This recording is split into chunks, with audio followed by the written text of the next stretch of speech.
নমস্কার বন্ধুরা, sister tasty কিচেনে আপনাদের সবাইকে স্বাগত জানাই। আমি আগের ভিডিওতে বলেছি যে রামনবমী উপলক্ষে আমি একটা থালি দিচ্ছি, তো থালি সাজাচ্ছি আর কি। তো থালি সাজাচ্ছি তাদের জন্য যারা আমার পূজনীয়, যারা ব্রত করছেন, তারা উপোস করে পুজো দেওয়ার পরে তারা তো কিছু, তাদেরকে তো রাত্রিবেলা কিছু খেতে হবে, তো তাদের জন্য আমি একটা থালি সাজাচ্ছি। তো প্রথম স্টেপটা আমার হয়ে গেছে। আর প্রথম স্টেপে আমি করেছি সামা চালের ভাত আর সামা চাল দিয়ে পায়েস। আর দ্বিতীয় স্টেপে আমি করছি কাশ্মীরি আলুর দম, সেটা আলুর দম করছি। এরপরে স্টেপটা হচ্ছে লুচি করব। তারপরে স্টেপটা এরকম করে আমি এরকম একটা থালি সাজাচ্ছি। তো প্রথমে আমি মানে আলুর দম করার জন্য আমি ওভেনে আগুন দিচ্ছি। বন্ধুরা, আলুর দম করার জন্য আমি ওভেন ধরিয়ে কড়াইতে আমি তেল দিয়ে দিয়েছি। কেন কি আমাকে এই যে আলুগুলো ভাজতে হবে একদম সুন্দর লাল লাল করে। আর তার আগে আমি এই আলুটা কেটে মানে খোলাগুলোকে ছাড়িয়ে সুন্দর এইরকম মানে কাটা চামচের সাহায্যে একটু ভেতরে ছেদা ছেদা করে মানে কাটা ফুটিয়ে দিয়েছি, যাতে ভেতর পর্যন্ত আলুগুলো ভালো মতন ভাজা হয়ে যায়। তো তেল আমার এখনো গরম হয়নি, তেল গরম হলেই আমি আলুগুলো ছাড়ছি।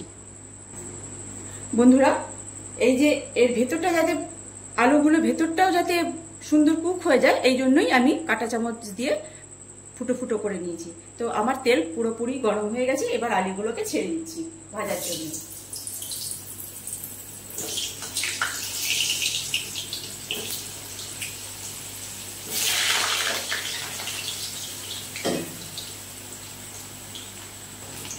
বন্ধুরা, আমার আলু ভাজা প্রায় হয়ে এসছে, বেশ সুন্দর লাল লাল হয়ে গেছে। এবার আমি ফ্লেমটা একটু কমিয়ে দিয়ে আলুগুলো তেল ঝরিয়ে তুলে নেব।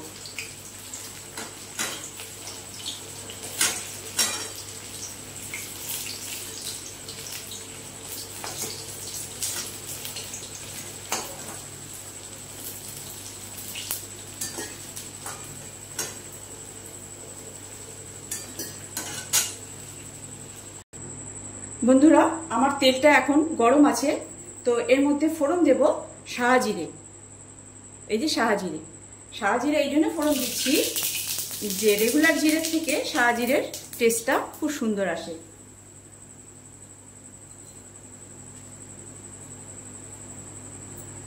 তারপর দিয়ে দেব লং আর বড় এলাচ। বড় এলাচটা আমি ছাড়িয়ে শুধু দানাটাই নিয়েছি। এবারে দিয়ে দেব লং আর বড় এলাচের দানা।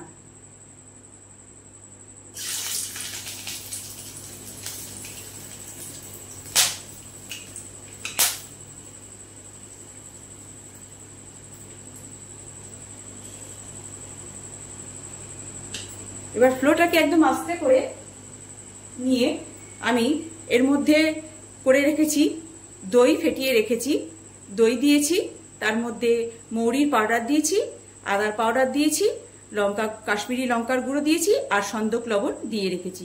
এটা একসঙ্গে গুলিয়ে দিয়েছি যাতে শুকনো গুঁড়ো মশলা যাতে কোনো অসুবিধে না হয় তার জন্যে। এবারে এইটা আমি তেলে দিয়ে দেবো।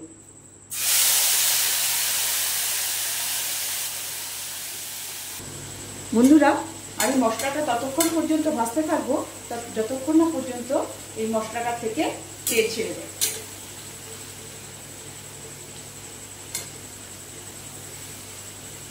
যেহেতু দই দিয়েছি, দইটা যাতে ফেটে না যায় সেই জন্য কন্টিনিউ নাড়তে হবে।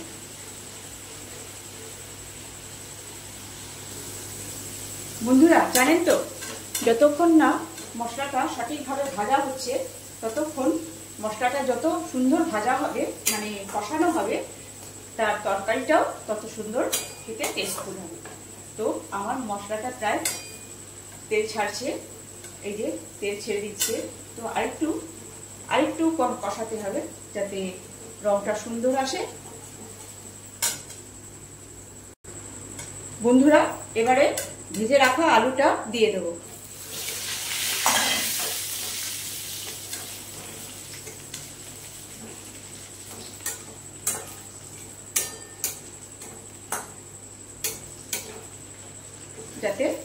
মশলাটা সুন্দর করে সবার গায়ে লেগে যায়।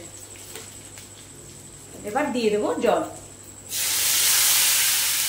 বেশি জল দেবো না বন্ধুরা, কেন কি আমার আলু একদম লালচে করে ভাজা, তো পরিমাণ মতন জল দিচ্ছি, এটা যাতে ফুটে সেদ্ধ হওয়ার জন্য যতটুকু দেওয়ার ততটুকু দিলাম।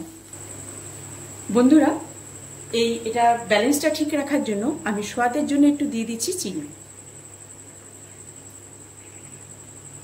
আর বন্ধুরা একটুখানি চেক করে দেখবেন যখন নামানোর আগে যে নুন চিনির ব্যালেন্সটা ঠিক আছে কিনা, তাহলে তরকারির স্বাদ একটু বেড়ে যায়। বন্ধুরা আমার আলুর দম প্রায় শেষের মুখে। এই যে আমার আলুর দম, এই যে।